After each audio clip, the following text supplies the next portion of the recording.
इसी पीरियड में काइपिंग और होंगजाओ जैसे शहरों की पॉपुलेशन 10 लाख से भी ज़्यादा थी, जबकि यूरोप के कई शहर उस टाइम पे बहुत ही छोटे हुआ करते थे।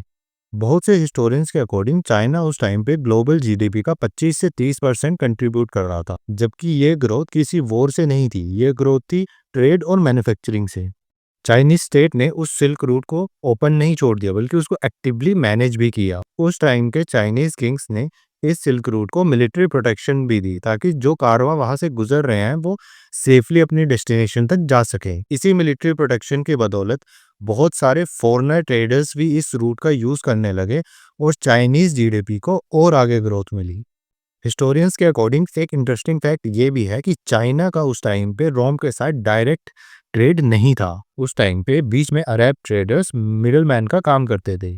फिर भी चाइनीज सिल्क और पोर्टलैंड इतना डिमांड में था कि मल्टीपल लेयर्स होने के बावजूद भी इसकी डिमांड कम नहीं हुई और ये कंटिन्यूसली बिकती रही। इसका मतलब ये था कि चाइना के प्रोडक्ट्स की मार्केट डिमांड ग्लोबली बहुत ज़्यादा थी और इनको रिप्लेस करना बहुत ही मुश्किल हो चुका था। लेट मिडीवल पीरियड में पॉलिटिकल रीजंस की वजह से ये सिल्क रूट काफ़ी स्लो होने लगा, बट तब तक ये सिल्क रूट ऑलरेडी बहुत सक्सेसफुल बन चुका था। आज के टाइम में सिल्क रूट को एक ग्लोबलाइजेशन मॉडल भी माना जाता है। चाइनीज़ उस टाइम पे एक मैन्युफैक्चरर था और बाकी दुनिया एक कंज्यूमर।